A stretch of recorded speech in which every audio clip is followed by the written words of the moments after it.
बिस्मिल्लाहिर्रहमानिर्रहीम। अस्सलाम वालेकुम नाज़रीन, ये है ग्लोबल वॉइस टेलीविज़न। मैं हूँ राशिद हबीब और मेरे साथ मौजूद हैं आयशा नाज़, जिनके पास एक पीटीआई के हवाले से ब्लास्टिंग ब्रेकिंग न्यूज़ है। उनसे जानते हैं कि वो क्या स्टोरी लाई हैं आज हमारे पास पीटीआई के हवाले से, कैसे वो उसको ब्लास्टिंग समझती हैं। जी आयशा, क्या खबर है आपके पास? अस्सलाम वालेकुम सर, बहुत बहुत शुक्रिया आपने मुझे इनवाइट किया और जो पाकिस्तान तहरीक इंसाफ के हवाले से ब्लास्टिंग और आपने ब्रेकिंग बात की है, तो ब्रेकिंग न्यूज़ तो यही है कि जो सियासी कमेटी बनाई गई थी पाकिस्तान तहरीक इंसाफ में, तो उसके तकरीबन 23 अरकान थे और दिसंबर में एक कमेटी बनाई गई थी। इसका मकसद ये था कि जितने भी अहम फैसले किए जाएँ तो सबकी मुशावरत से किए जाएँ, जिसमें अपोजिशन लीडर, सेनेट और कौमी असम्बली भी शामिल थे। इसमें अलीमा बाजी भी शामिल हैं और बहुत से ऐसे। किसकी सरबराही में? ये बैरिस्टर गोहर चेयरमैन है इसके। तो उसमें दासनी खबर ये है कि उमर अयूब और शिबली फराज, जो कि बहुत जाने माने नाम थे, हमने देखा और अपोजिशन लीडर भी रहे हैं उमर अयूब, और सेनेट में शिबली फराज साहब रहे हैं। तो उन्होंने पीटीआई के बड़े उन्होंने मना कर दिया इस कमेटी का हिस्सा बनने के लिए। नहीं, वो क्यों? बस आज सुबह ही ये खबर आई है कि उमर अयूब साहब ने मना कर दिया और शिबली फराज ने तो स्पेशल इस्तीफा दे दिया है कि मैं इस कमेटी का हिस्सा नहीं रह सकता। अच्छा। तो अभी जो सिनेरियो चल रहा है पाकिस्तान तहरीक इंसाफ का, आपको पता है खान साहब जेल में हैं और बाकी रहनुमा जो हैं उनके ऊपर भी केसेस भी हैं और डिनोटिफाइड हो गए थे शिबली फराज भी और उमर अयूब साहब भी। तो मेरा ख्याल है कि ये कमेटी के जो अरकान शामिल हुए लिस्ट में, वो खान साहब की मुशावरत से या उनकी नॉलेज में उनको ला के ही शामिल किया होगा। जी बिल्कुल। आप देखें ना कि जब ये मुलाकातें होती रही हैं खान साहब से, तो ये सियासी कमेटी जो बनाई गई थी तो मुशावरत के बाद ये तश्कील दी थी ना, और उस कमेटी से उन्होंने नहीं शामिल होने से इनकार किया। बिल्कुल, ये तो बहुत बड़ी डेवलपमेंट है। डेवलपमेंट भी है, लेकिन आप देखें पीटीआई के लिए एक बहुत ज़्यादा नुकसानदेह बात भी है, क्योंकि उमर अयूब साहब बड़ी स्ट्रॉन्ग आवाज़ थे, ईवान में भी बहुत स्ट्रॉन्ग बोलते थे। शिबली फराज साहब जो थे वो भी अच्छी आवाज़ से और हमेशा खान साहब की रिहाई में तो वो नहीं रहे, दोनों नहीं रहे। जी दोनों ही नहीं रहे। जो उन्होंने मौक़िफ़ अपनाया है, उनका कहना ये है कि जी मैं ना तो कौमी असम्बली का मेंबर हूँ। किसका मौक़िफ़? उमर अयूब साहब ने जो अपना मौक़िफ़ दिया है वो ये बताया है कि ना तो वो कमेटी के ना तो मेंबर रहे हैं कौमी असम्बली के और ना ही अपोजिशन लीडर रहे हैं, बल्कि उन्होंने एक सजेशन भी दी है। हालांकि वो जिस सजेशन दी है उसमें ऑलरेडी जो महमूद अचकज़ई साहब हैं वो ऑलरेडी इस कमेटी के मेंबर हैं। तो क्या सजेशन दी उन्होंने ये कहा है कि अपोजिशन लीडर वो हैं तो आप उनको ऐड कर लें। हालांकि वो ऑलरेडी मौजूद, आई थिंक कि उनके नॉलेज में नहीं था या उन्होंने वो नोटिफिकेशन नहीं देखा जिसमें तमाम, या उनका कहने का मतलब ये होगा कि वो ऑलरेडी मौजूद हैं और अपोजिशन लीडर भी हैं तो मेरी ज़रूरत नहीं है। तो सर मुझे ये बताएं, आप भी देखते हैं पाकिस्तान की सियासत पे गहरी नज़र होती है आपकी, मुझे ये बताएं क्या वजूहात हो सकती हैं? ये तो वो वजूहात हैं ना जो उन्होंने बता दी हैं, इसके पीछे क्या सीन हो सकता है?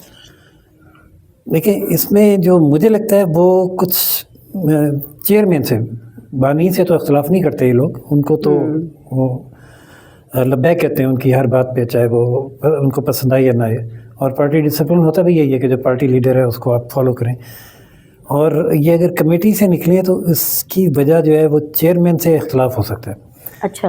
और या ये लॉजिक हो सकती है कि क्योंकि वो अब ना मेंबर पार्लियामेंट रहे हैं और ना मेंबर सेनेट रहे हैं, तो उनके पास कोई लाए अमल बताने के लिए हुकूमत जो ऐवान में बात करनी होती है उसको सजेस्ट करने के लिए वो ये समझते होंगे कि अपोजिशन लीडर की मौजूदगी में हमारी बात जो कहेंगे हम उसकी कोई अहमियत नहीं होगी या अहमियत नहीं दी जाएगी। इस खदशे के पेश नज़र के हम उसके बजाय इसके कि हम पार्टी में बराए नाम बैठे रहें और बेवकूफ़ हों, तो हमें जो हमारा स्टेचर है इस प्रोसेस से फ़िलहाल अलग ही हो जाना चाहिए। लेकिन आप ये देखें ना, इस कमेटी के मेंबर्स के लिए शर्त नहीं है कि वो पार्लियामेंट के मेंबर हों या किसी और डेजिग्नेशन पे हो, क्योंकि देखिए अलीमा खान साहिबा जो हैं वो कहते हैं कि उनका सियासत से कोई लेना देना नहीं है या वो सियासत में नहीं है, लेकिन वो भी इस पार्टी की मेंबर है। देखें, अब यही बात मैं कहना चाह रहा हूँ कि वो लोग रहे हैं खान साहब के बहुत करीब, पार्टी में उनकी बड़ी अहम पोजीशन थी। गौहर अयूब साहब अपोजिशन लीडर थे, शिबली फराज साहब सेनेटर थे। अब जब वो पार्लियामेंट से बाहर आ गए हैं तो और एक ऐसी कमेटी में शामिल हुए हैं जहां वो लोग भी जिसमें मौजूद हैं जो ना पार्टी मेंबर हैं ना उनकी, जैसे आपने कहा कि अलीमा खान कहती हैं मेरा सियासत से कोई ताल्लुक़ नहीं है, और दीगर और लोग भी मौजूद हैं تو ان کا اسٹیٹس اب ان کے ایکول ہو جائے گا، جبکہ خاص طور پہ محمود خان اچکزئی صاحب کی اس کمیٹی میں موجودگی کے بعد یا تو محمود خان اچکزئی اس کمیٹی میں نہ ہوں اور ایکس اپوزیشن لیڈر کے طور پر گور ایوب صاحب اور سینیٹر صاحب کے طور پر شبلی فراز صاحب اس پارٹی میں موجود ہوں اور ان کی پرومیننٹ پوزیشن اور ان کی بات کو اہمیت دی جانی ہو، پھر تو وہ شاید اس میں رہنا پسند کریں۔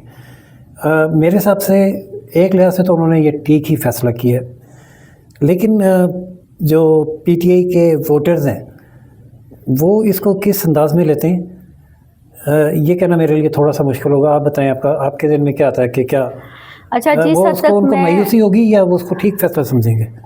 جہاں تک میں پی ٹی آئی کے ووٹرز کا یا پی ٹی آئی کے سپورٹرز کا جو مائنڈ ہے وہ میں پڑھتی ہوں یا مجھے نظر آتا ہے، وہ یہی ہے کہ وہ زیادہ فوکس خان صاحب کو دیتے ہیں۔ خان صاحب کے ساتھ جو کھڑا ہے وہ غلط بھی ہے تو ان کے لیے ٹھیک ہے، خان صاحب ون مین ہیں، ٹھیک ہے۔ وہ کسی کو اب سہیل آفریدی کو جب انہوں نے وزیر اعلیٰ منتخب کیا، انتخاب کیا، نامزد کیا، تو کیا کچھ نہیں ان کے خلاف بولا گیا کہ اسمگلر ہیں، ان کا دہشت گردوں کے ساتھ رابطہ ہے، مطلب ہر طرح کی ریومرز کہنے آپ، یا پھر ہو سکتا ہے کہ اس میں کچھ تھوڑی بہت سچائی ہو، ان کے اوپر کیسز بھی تھے، یہ بھی ایلیگیشن لگا، لیکن اس کے باوجود جو ہے وہ وزیر اعلیٰ بن گئے ہیں۔ تو ووٹرز جو ہیں وہ صرف خان صاحب کو دیکھتے ہیں اور ان کو جو سپورٹ کرے گا سارے ووٹرز ان کو سپورٹ کریں گے۔ نہیں تو اب کیا ہم سمجھتے ہیں ایک وجہ ہو سکتی ہے جو عمر ایوب صاحب کو بہت قریب سے میں نے کور کیا ہے، شبلی فراز صاحب کو بھی، انفیکٹ میں نے ان کے انٹرویوز وغیرہ بھی کیے ہیں۔ ابھی جو سچویشن ہے ان کے ساتھ، ان کے اوپر کیسز ہیں اور آپ دیکھیں جب سے وہ ڈی نوٹیفائڈ ہوئے ہیں وہ آپ کو نظر نہیں آئے، نہ وہ کسی پروگرام میں آتے ہیں، نہ وہ پارلیمنٹ میں آتے ہیں، نہ کسی کمیٹی میں آتے ہیں۔ شبلی فراز صاحب بھی غائب ہیں اور عمر ایوب صاحب بھی غائب ہیں، وہ منظر عام پہ نہیں ہیں۔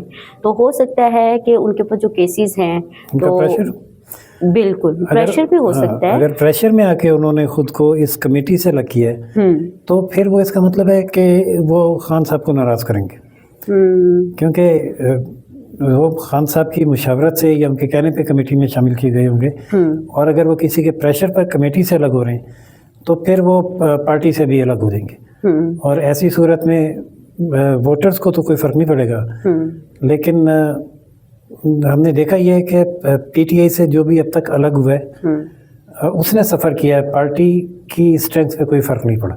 جیسے میں نے آپ کو پہلے بھی کہا، خان صاحب کے ساتھ ووٹرز ہیں جن کو خان صاحب جس کے سر پہ ہاتھ رکھ دیں تو وہی جو ہے وہ سب سے الگ نظر آنے لگ جاتے ہیں۔ تو ووٹرز کو فرق نہیں پڑتا عمر ایوب ہو، شبلی فراز ہو، سہیل آفریدی ہو یا پھر بیرسٹر گوہر ہو، بلکہ آپ نے دیکھا ہوگا کہ بیرسٹر گوہر کے خلاف کئی بار کیمپینز چل چکی ہیں کہ ان کو خبریں بھی چل چکی ہیں کہ ان کو چیئرمین شپ سے ہٹا دیں کیونکہ سوٹیبل نہیں لگ رہے، کیونکہ خان صاحب کے لیے انہوں نے ابھی تک کوئی ایسی جدوجہد نہیں کی جس سے ان کی رہائی ممکن ہو۔ تو ووٹر کو تو آپ بالکل سائڈ پہ رکھ دیں، لیکن جو پارٹی کے اپنے اندر کے معاملات ہیں وہ بہت زیادہ ڈسٹرب ہیں۔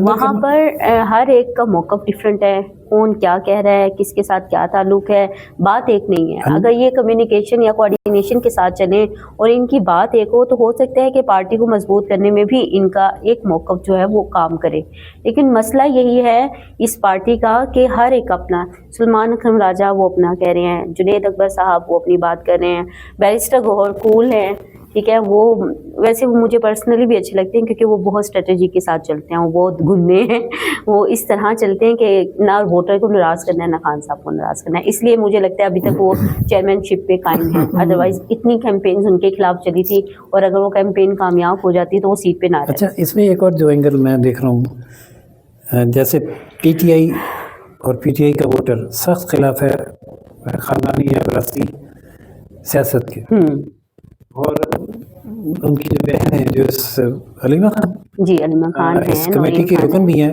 وہ نہ پارٹی کے ممبر ہیں اور نہ وہ یہ کلیم کرتی ہیں کہ وہ کوئی پالیٹیشین ہے، تو پھر ان کو اس کمیٹی میں شامل کرنے کا کیا مقصد ہے؟